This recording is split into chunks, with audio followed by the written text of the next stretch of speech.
Bonjour et bienvenue sur Philosophie chrétienne, la chaîne de théologie protestante.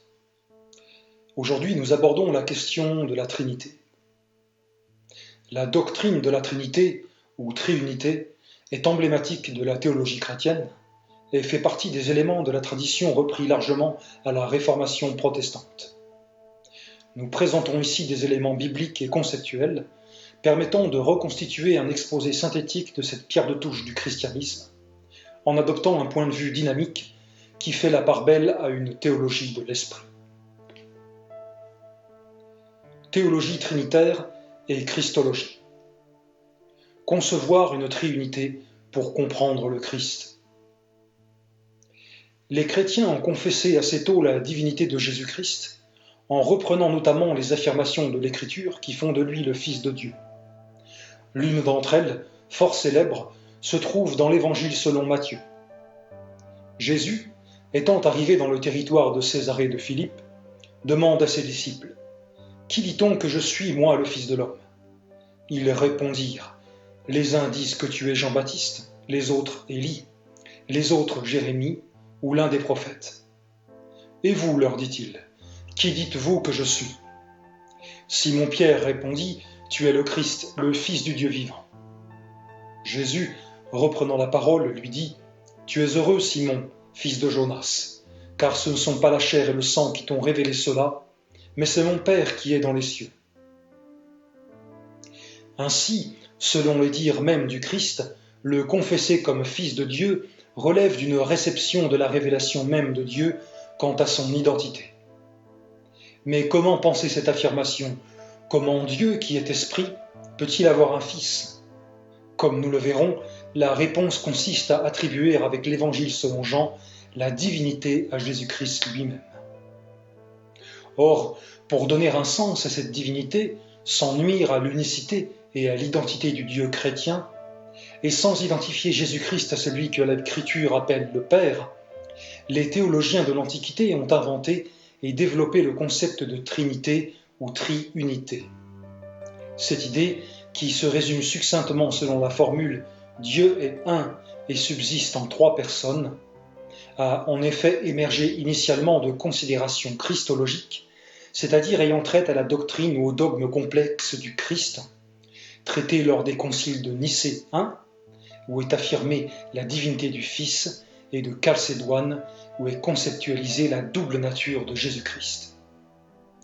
Il existe en effet dans l'Écriture plusieurs assertions complémentaires et paradoxales sur le rapport de Jésus-Christ à Dieu, et grâce aux ressources de la philosophie antique, les anciens théologiens ont progressivement et péniblement élaboré leur compréhension de Dieu lui-même pour comprendre Jésus-Christ. L'apport historique de la théologie ancienne est l'exégèse biblique. Nous qui regardons le passé du haut de 20 siècles de christianisme, nous sommes au bénéfice de cet effort antique, même si nous ne le savons pas ou ne le reconnaissons pas toujours. Si les éléments des doctrines trinitaires et christologiques se trouvent dans l'Écriture, il s'en faut toutefois de beaucoup que ces doctrines elles-mêmes y soient articulées, pour ne pas dire formulées, comme dans le reste de la tradition chrétienne, et dans la forme nous les confessons actuellement. Nous pensons que cette œuvre antique a donc été éminemment et universellement profitable, et que nous pouvons en embrasser les principales conclusions pour confesser et penser la foi chrétienne encore aujourd'hui. Nous commencerons par exposer la doctrine trinitaire classique, en montrant qu'elle est supportée par l'Écriture, et en choisissant une conception dynamique plutôt que statique de la Trinité, insistant sur les rapports vivants entre le Père, le Fils et l'Esprit Saint, grâce à des compléments qui relèvent d'une véritable théologie de la connaissance de Dieu. Nous présenterons des textes bibliques et historiques qui fondent la compréhension classique et le rapport entre théologie trinitaire et christologie. Le texte biblique viendra avant la dogmatique ancienne, la théologie trinitaire avant la christologie propre, et notamment la doctrine de l'incarnation, que nous traiterons ultérieurement. L'un est le multiple éternel. La théologie trinitaire s'interprète dans le contexte de la problématique antique de l'un et du multiple, à savoir qu'est-ce qui vient en premier dans l'être, de l'un ou du multiple, autrement dit lequel procède de l'autre. Le théologien Cornelius Van Til répudiait la doctrine du philosophe grec Parménide, telle qu'exposée dans les discours de Platon portant ce nom, pour affirmer la coterminalité de l'un et du multiple éternels en Dieu, ce qui est une réinterprétation audacieuse de la théologie trinitaire classique, et pour affirmer également la coterminalité de l'un et du multiple créé. La dualité un et multiple dans l'Ancien Testament. En introduisant le Dieu biblique comme créateur éternel de l'univers et de l'homme, nous avons évoqué la distinction en Dieu d'une unité et d'une multiplicité fondamentale, reflétée notamment dans la création de l'homme. Or, le récit de la création de l'homme n'est pas le seul lieu de l'Ancien Testament où cette dualité s'exprime. L'indice le plus clair de la multiplicité en Dieu se trouve peut-être dans les nombreuses mentions de l'ange de l'Éternel, manifestation d'une personne à la fois distincte de Dieu et identifiée à Dieu lui-même.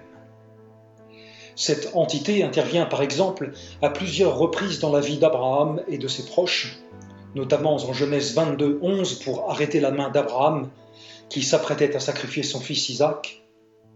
Et si l'expression désigne parfois un ange envoyé de l'Éternel, à d'autres reprises Dieu lui-même paraît être ainsi désigné. Par exemple, lorsque Dieu apparaît à Moïse dans le buisson ardent, c'est en tant que l'ange de l'Éternel. Moïse faisait paître le troupeau de Jéthro, son beau-père, sacrificateur de Madian. Et il mena le troupeau derrière le désert et vint à la montagne de Dieu à Horeb. L'ange de l'Éternel lui apparut dans une flamme de feu au milieu d'un buisson. Moïse regarda, et voici le buisson était tout en feu, et le buisson ne se consumait point. Moïse dit, « Je veux me détourner pour voir quelle est cette grande vision, et pourquoi le buisson ne se consume point. » L'Éternel vit qu'il se détournait pour voir, et Dieu l'appela du milieu du buisson et dit, « Moïse, Moïse !» Et il répondit, « Me voici. » L'apparition est celle de l'ange de l'Éternel, la voix est celle de Dieu lui-même. Même si l'ange de l'Éternel et Dieu ne sont pas ici explicitement identifiés, comment ce que Moïse voit et ce qu'il entend ne correspondraient-ils pas? Un autre texte de l'Ancien Testament est particulièrement explicite.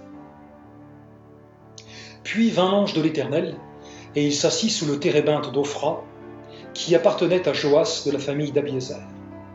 Gédéon, son fils, battait du froment au pressoir pour le mettre à l'abri de Madian. L'ange de l'Éternel lui apparut et lui dit, « L'Éternel est avec toi, vaillant héros. » Gédéon lui dit, « Ah, mon Seigneur, si l'Éternel est avec nous, pourquoi toutes ces choses nous sont-elles arrivées?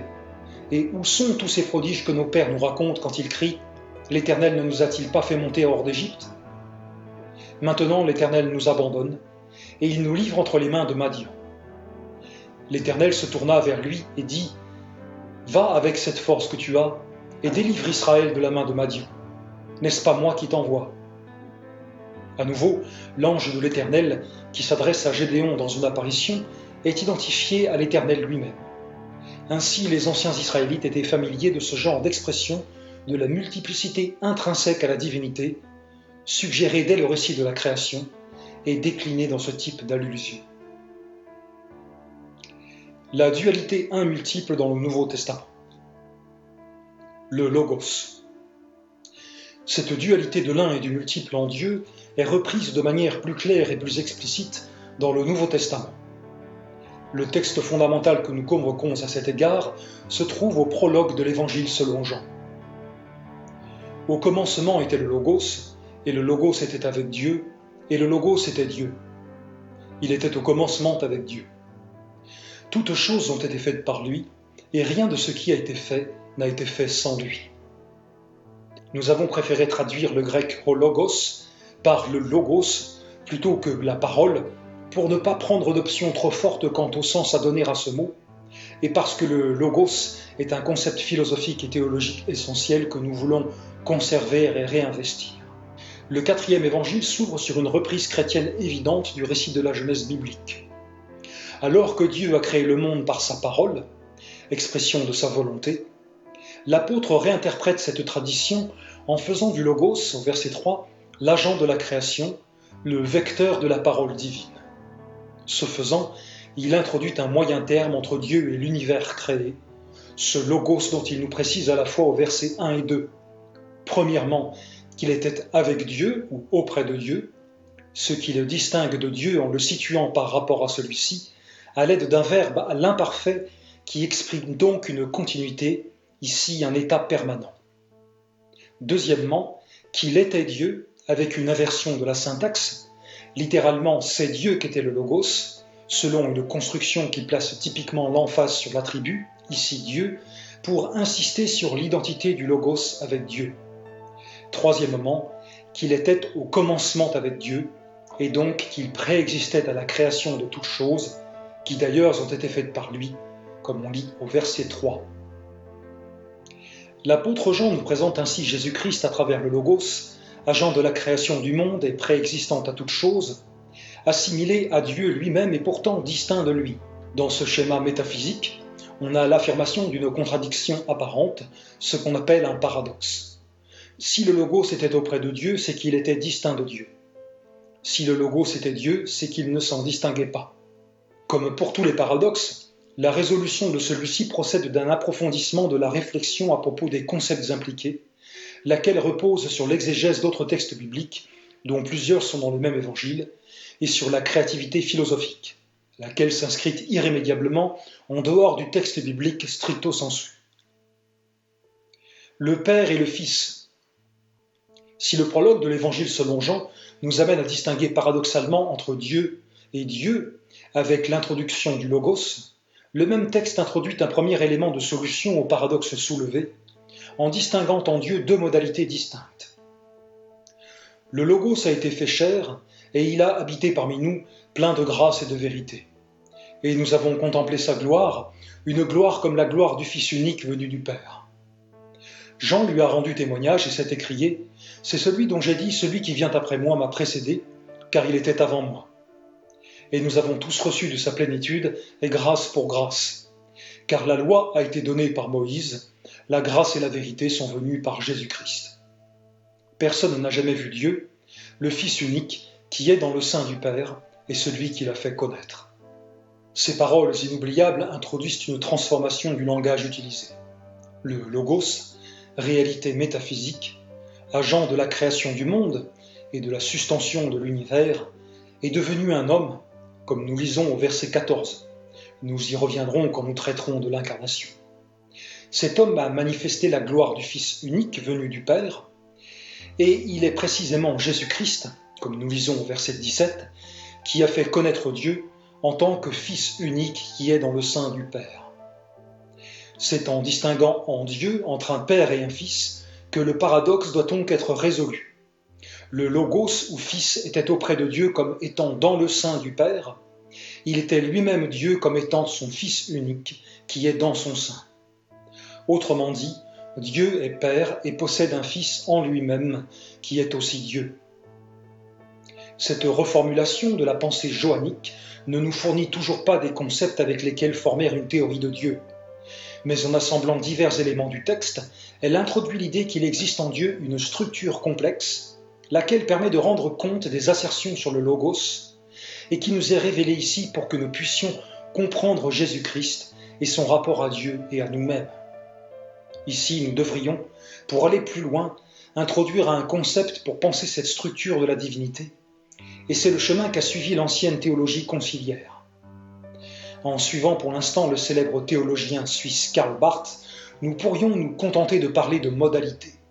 Le Dieu biblique, qui est un, mais aussi connu comme mystérieusement multiple depuis le livre de la Genèse, subsiste sous deux modalités distinctes, le Père et le Fils. La notion de modalité est pour l'instant convenable, puisqu'elle connote que le même Dieu est à la fois Père et Fils. Le Logos ou Fils fait référence à une modalité de la même divinité. C'est pourquoi il peut être appelé Dieu et situé lui-même auprès de Dieu, si celui-ci est compris cette fois-ci comme le Père. L'Esprit Saint. Si le Père et le Fils sont conçus comme deux modalités du même Dieu, les mots choisis connotent et rappellent la personnalité de Dieu, c'est-à-dire son caractère personnel, et notamment sa pensée et sa volonté. Or, le même évangile introduit une troisième modalité de la divinité en l'esprit. Le mot signifie littéralement souffle et paraît donc renvoyer à un élément impersonnel qui ne devrait donc a priori pas être considéré comme une modalité du Dieu personnel. Cependant, des qualités personnelles lui sont attribuées, comme par exemple au chapitre 15 du même évangile. Quand le Consolateur sera venu, l'Esprit de vérité, il vous conduira dans toute la vérité, car il ne parlera pas de lui-même, mais il dira tout ce qu'il aura entendu, et il vous annoncera les choses à venir. Il me glorifiera parce qu'il prendra de ce qui est à moi, et il vous l'annoncera. Tout ce que le Père a est à moi, c'est pourquoi j'ai dit qu'il prendra de ce qui est à moi, et vous l'annoncera. Cela ne suffit pas pour affirmer que l'Esprit est une modalité selon laquelle Dieu subsiste, au même titre que le Père et le Fils, mais cela suffit pour lui attribuer, par analogie, le même caractère personnel.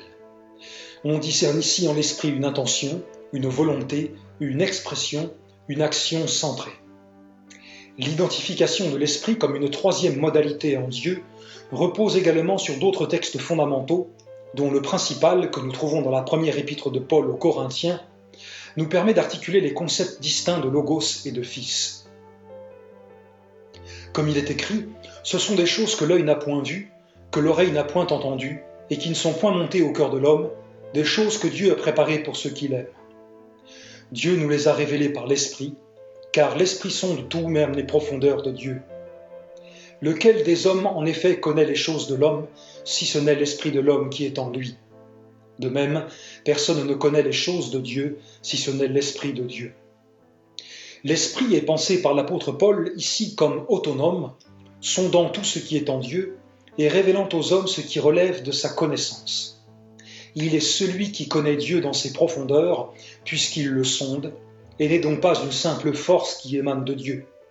Il peut donc être celui qui annonce ce qui est au Père, et donc au Christ, aux disciples, comme nous lisons au chapitre 15 de l'Évangile selon Jean. Sur la figure suivante, nous avons une représentation traditionnelle de la Trinité chrétienne.